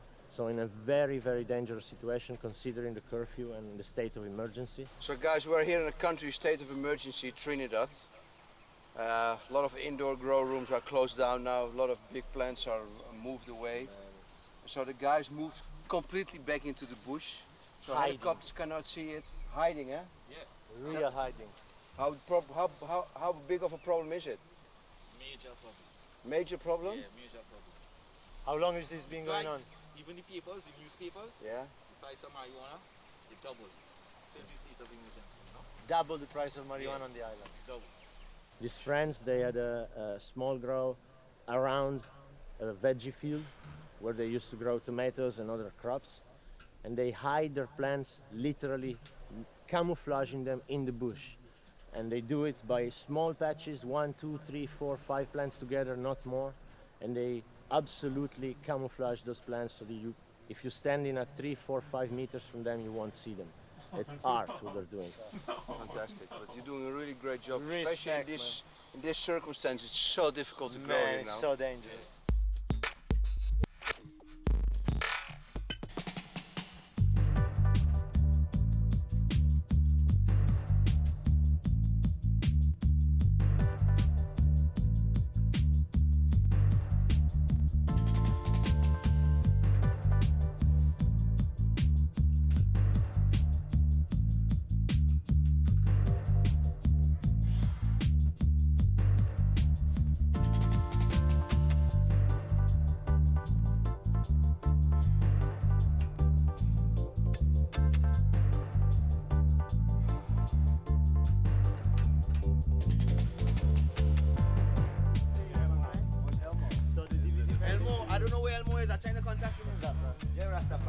The last day we were in Trinidad on the island, we had the chance to join a special ceremony, the Sabbath of the Bobo Shanti Rastafari community on the island. Tomorrow we do the ceremony, no? Yes, tomorrow. Very, very special people. This is a community within the church that believes in God and our Rastafaris.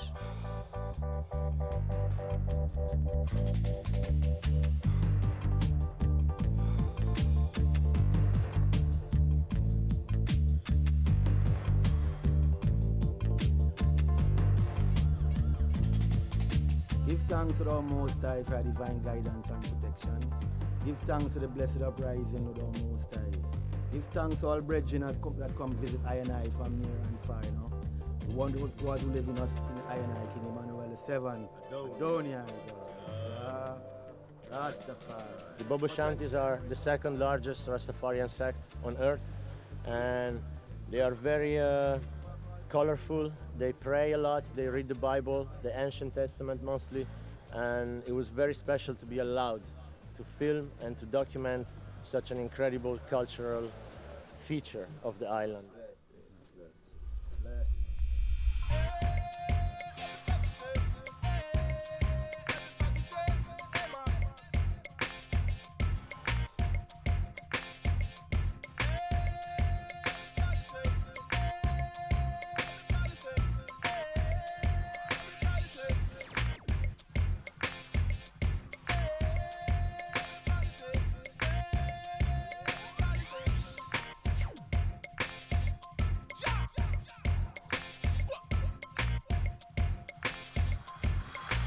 We know say that the herb come from King Solomon, and that is the lineage of Christ. You know? So we know say even Jesus the Christ used to smoke herb. When I tell people that, they must feel like if it's some joke, but Christ was the greatest physician. And Christ tell about the herb and teach people about the herbs. So we know that. So within I culture, we know say that the herbs originate from Ethiopia, Africa, because there everything come from. We don't smoke herb for head. We don't smoke herb to get high, to hallucinate, or to enjoy a party. We don't smoke herb for that. We smoke herb for meditation, because life is a meditation. It increases the natural energy vibe in the body. Yeah, life on itself is a meditation. From you wake up on your bed in morning, your meditation running. Till you go to bed at night, you know them way they, even when you sleep in your meditation still running, because the mind don't sleep. The government is openly against cannabis and against even the Rastafari people who use cannabis. But these guys, they live in a way that respects the local community, and they show that they can do it. They can use the herb without being harassed or hassled more than a little bit.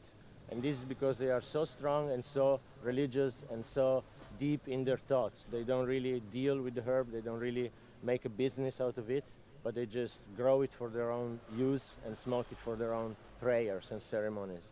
So it's probably the single most accepted way on Trinidad for herb to be approached, even though it's still illegal in that way. Yeah, Franco. Wow, man, Yes, nice little patch.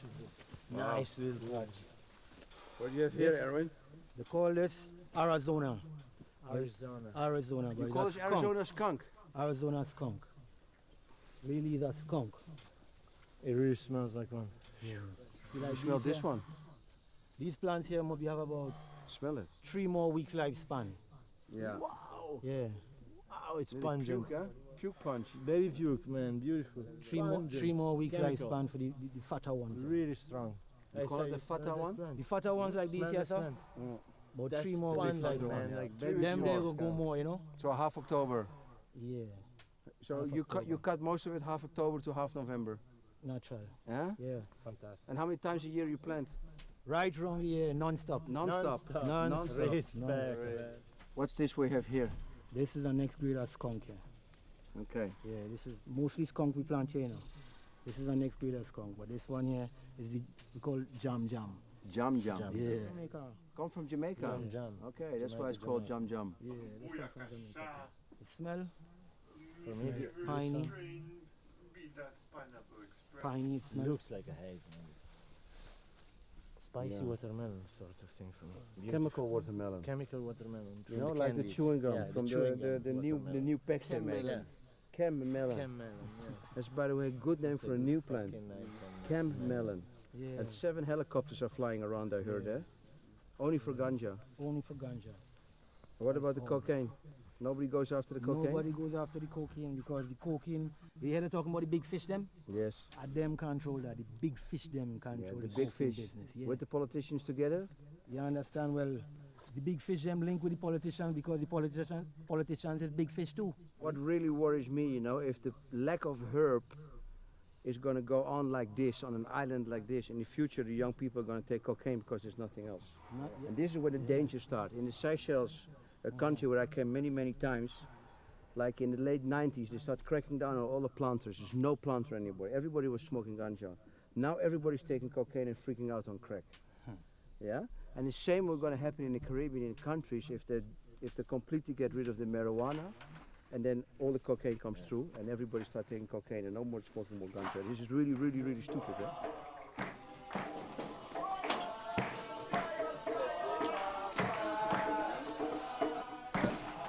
What really touched me about the ceremony was the way we were welcomed and the warm vibe and the energy that people gave us. We were really not treated like outsiders, and it was just a very special connection that we made with the brothers. Yeah, I was quite emotional about the whole thing. It was special.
When we arrived in St. Vincent, we immediately realized that the vibe of the island was completely different than Trinidad.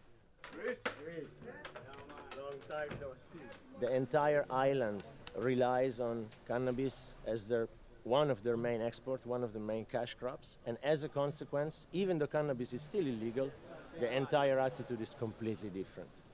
Well, how's the weather today? Dry? Dry. Okay, and how many guys we have to walk up? Like 6 or 7 now we have now. 10 bags is good now. Huh? Look here, classic, classic.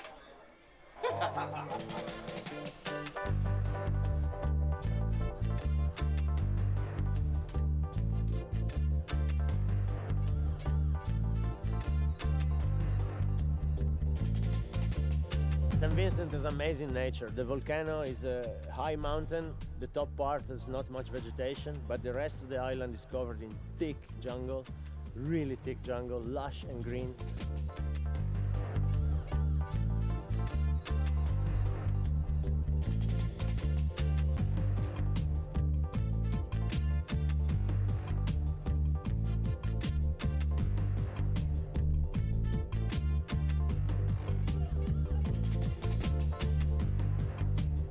It rains a lot.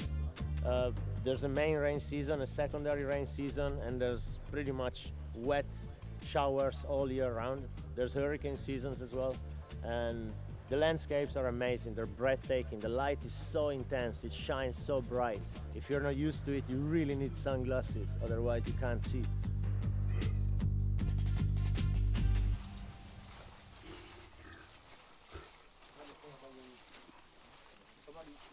Day one, we walked up to the volcano, and remarkable what we saw there. Hundreds of fields on the way onto the top, beautiful genetics, A lot of local bushweed in all kinds of stages because people plant the whole year around. What kind of weed is this? Them here is Jamaican skunks. Jamaican skunks. Yeah, mix up. And this whole volcano is full of little patches everywhere. How's the soil here? It's really vital, huh? Strong soil. Man, lava soil, amazing. What is this here, eh? This is the fall shit. You guys feed anything to the plants? Chicken shit. Yeah, and the albatas. Well, you guys have enough chickens in the Caribbean, so that will work. And also here again, when we talk to the farmers, you see that the local high grade they have vanishes after 2, 3, 4 generations because the local weed is always stronger and takes over because it's so dominant with so much pollen and such a big area that the high grade that is being imported mostly through Jamaica has no chance. Wow, what we have here. Beautiful, beautiful. This patch, what a beautiful patch, guys, look. It's incredible, man, this valley, look how nice the sun comes in. And all the way until the other valley you see only ganja. It's like ganja country here. Full carrot. Full. It's so carroty. Look different than the other patch you were, eh? No, all the seeds are the same. The same, just mixed up genetics. Yeah.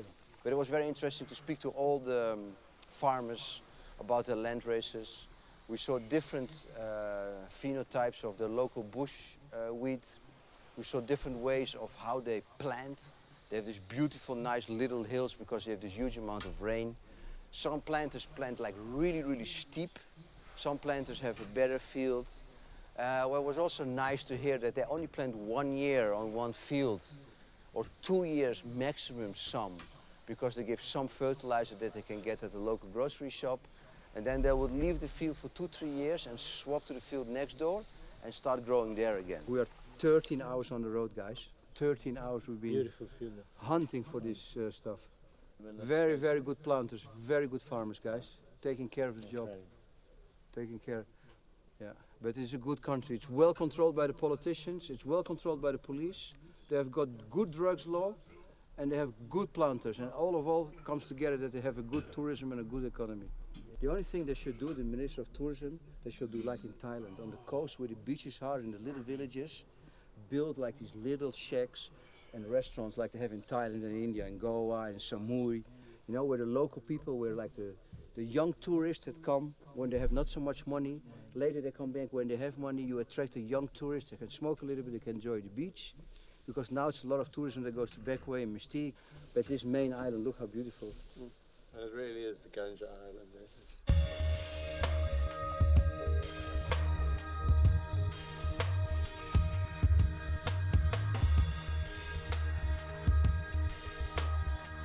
We had to walk a good walk to reach the top. It took us a good 4 hours, 5 hours, and it was really, really intense. Mostly because of the climate. We had very hot temperature, very sticky, humid air, and it was really not as easy as some people would have thought.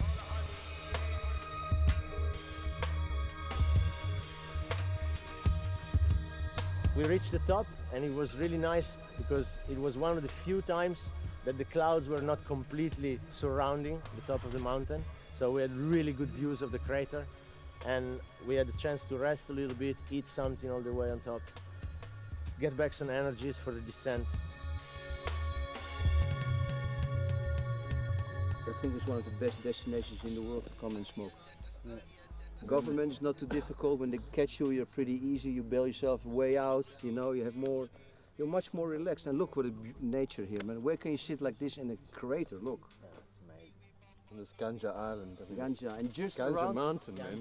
Ganja Mountain, and just around all those hills. We're gonna go down. We're gonna have a look at 2, 3 more fields.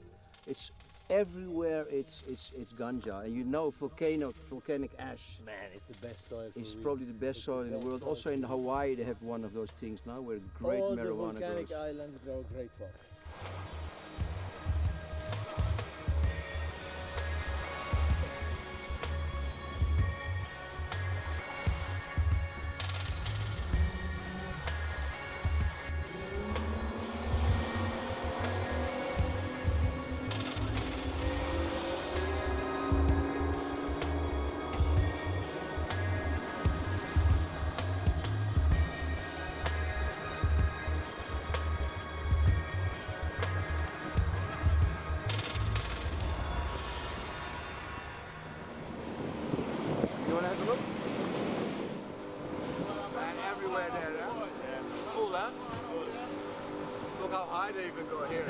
see at one line they stop, eh? That's pretty much the halfway point of Sufria. That's pretty much the line. But man, this side of the island is the most prolific. Like every hill, every little valley has something. It's beautiful.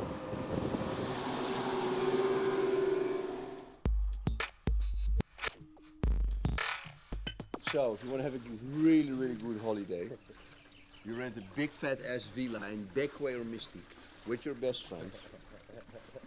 You organize a big powerboat. Yeah. You blast to the other islands. You walk up to the volcano, so you do good training for you and your friends. You have a nice lunch somewhere in the bush. You smoke a big fat joint. You have the best day of your life. You come back in the night in your villa. You chill. You smoke another one. You go to sleep, and you do the next day the same. We call it pura vida. Pura vida. No discussion.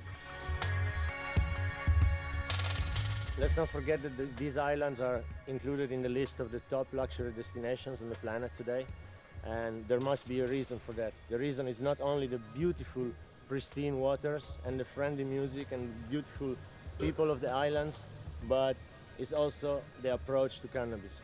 Here you are allowed to smoke and to enjoy cannabis reasonably. Of course, you have to watch out what you do because technically it's still illegal, but you are almost encouraged to enjoy cannabis as part of your holiday, as part of the local culture of the island. We stayed in a really nice villa, which was quite unusual. For Australian hunters, we were like staying in an absolute lap of luxury. But that didn't change the fact about the work that we had to do every day.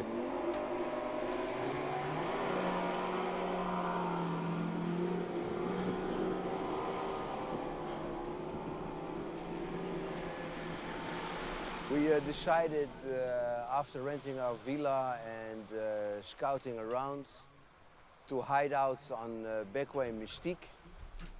And in that case, we also needed the power boats, the original power boats of the smugglers, because there's no other way to go quickly, unseen, into St. Vincent.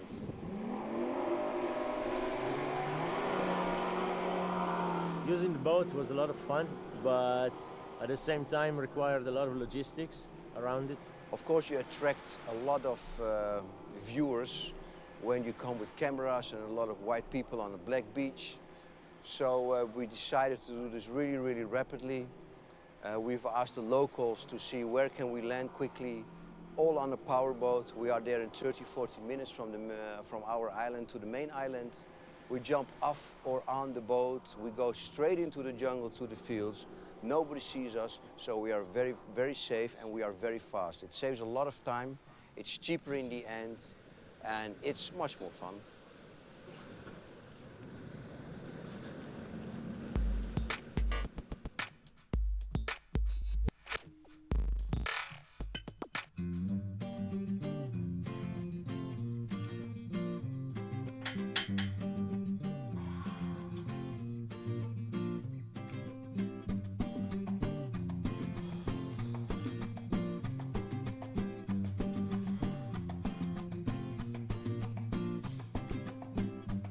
One of the things we were looking for is, of course, in each country, the best land races and the best fields.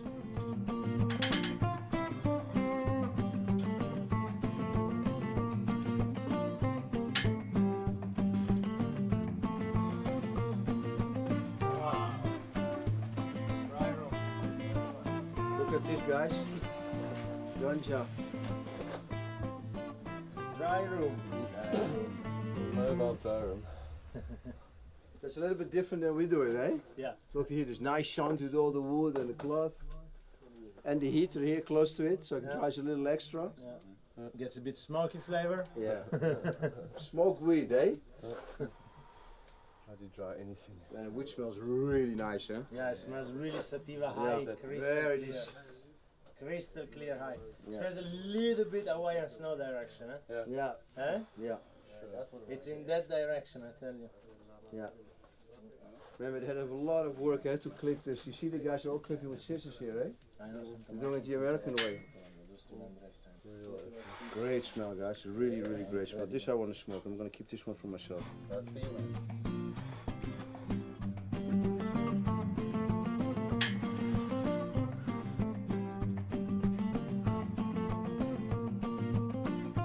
And in our scouting mission here on St. Vincent, we met Blakka, who had a beautiful field. He had the local bushwheat, he had the high grades from Europe and America, and he had some hybrids crossed from Jamaica with other stuff, with local stuff, with American stuff.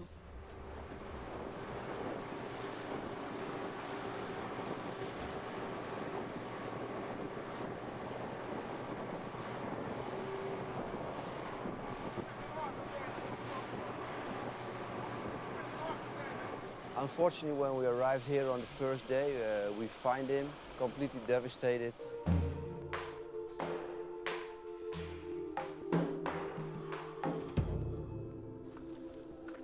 Oh, man, it's really, really bad, eh?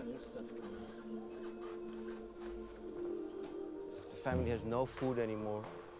The police from St. Vincent located his field by coincidence. They have chopped down everything like a week before harvesting, 2 weeks before harvesting. Hey, Blakka. Yeah, man.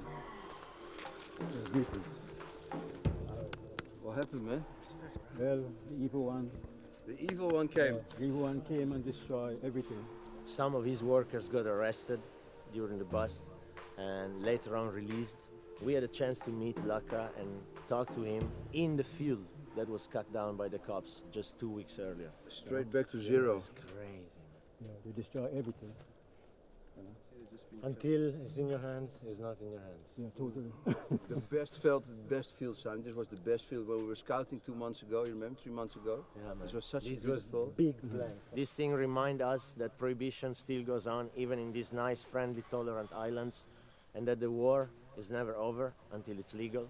All those families and so on are suffering right now. They're suffering right now because the police cut it down. Yeah, totally. And they seems to enjoy doing that. And they not only do that, but they take all your facilities, gas bottles and everything, and food and anything that is suitable for them. They walk with it. They got to survive. Right now, all bananas and planting, agriculture in the whole is total devastation as well.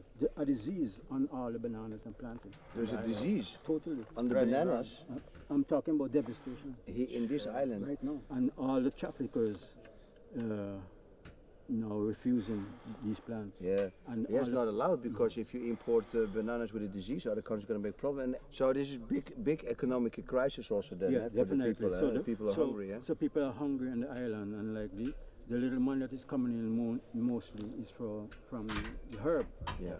So basically what you're saying is that because the police cut down the plants, there's going to become more violence and crime in the street. Not saying I am going to do that. No, but some of them are going to do this because but the majority is going to do that because they have family. Okay, if I look at the geography of the island, man, I mean, they can't stop it. No, there is no way to stop it because they can stop this. You have so many soldiers on this island, you cannot stop it. Yeah, but to tell you that and so on, they know that the plant is for the seed or bearing seed for the service of man, and it's God talking there when you're talking about that, not man. So their law cannot compare with the law of the Creator. So there's no way they can stop this from since creation. This is one of the messages we want to show to the people, you know, that everywhere we come and where they clamp down on growers, you see more poverty coming. Right, totally. You know? And the children don't go to school anymore, the mothers have no food, it's terrible. Massive! A new style! Español! Mr. Rico! Don't ever start! Don't start! You know? Yeah! Well, of course, in any expedition of this type, you know, we are dealing with something that's not yet legal, and it is not the safest thing to be doing at all times. We have to be careful. So there is, of course, the element of stress within the situation, but we have a lot of fun. You know, we have a lot of fun out there. Everyone seems reasonable. Everyone gets to what they need to do in the end, and we get it done. No, bye. About that, big man said, come through. Suelta. sometimes when we go around, we have to take a break. So one of the nice, interesting breaks we took was in a little village where a party was going on, a little street party. There was a cafe blasting music, and people were smoking, drinking, playing domino, doing all kinds of things.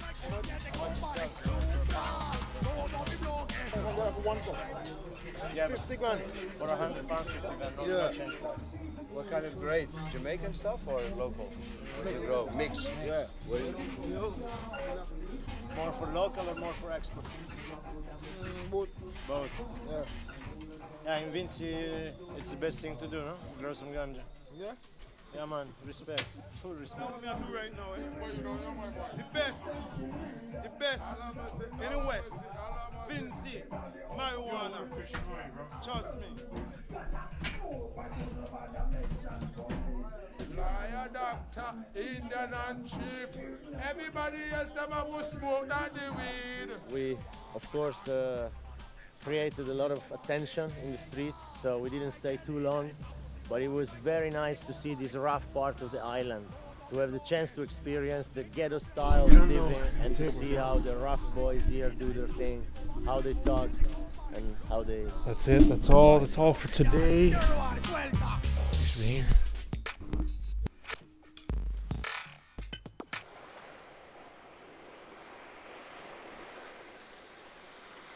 When you buy a joint on the beach of Barbados or St. Lucia or Antigua or British Virgin Islands, even Trinidad, there's a very high chance that that joint came from St. Vincent. The network of people that is needed to make sure that all this happens is astonishing, is incredible. We'll have a planter with a few guards taking care of the fields.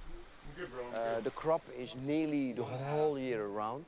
Then you have the guys with the boats, you have the middlemen, you have the transporter, and with the boats from St. Vincent, who is the main supplier for the whole Caribbean, it will go anywhere where there will be a demand for cannabis, fortunately. I'm a transporter. You're a transporter. Yes. All right, Flex for night walker. record keeping. Only night shift I work. Only the night shift. So how does the run work? Not a lot of people want to work. It all happens in the night? No, not all the time. Good shit. We're gonna read somebody. In the day and get into the night when they reach the final destination. It depends how far. Depends on how far it is. Yeah, but even whenever it's nice and warm, dude. Whenever it's nice and warm, broski. We could not believe. Needs to warm up a little bit still, but amazing nice. to feel the tension in their voice. What's the most amazing story that happened to you? You were telling that you were drifting off for 19 days? 19 days. 19 days. 19 and days. how did you survive on food and on drinks? What did you do? Well, we catch water in the bowl. For 5 days, no water, no food. Then it rained. Then it rained, so we block the hole. Yeah. We catch a lot Thanks for of being water. here. Thanks for being you. Well, I'm the captain. 2 other guys. What is this? Why? So in What the the fuck day, is this? one guy will bail the water out, and in the night, one guy bail. But me, I don't bail. I'm the captain. Yeah. But why are they in the water? Because half of the boat is in the water. Okay. Half of the boat is full of Thanks for water. being you. Thanks for You being you. understand? So sometimes I lie on the bow and the boat pass and I, because the boat they land, I catch the bird and I take sponge, light it, and I roast the bird. But when you eat and you taste in the sponge, well, at the front, you're hungry. And realize that they really are the last pirates. They really are a link in a chain that makes sure that cannabis is produced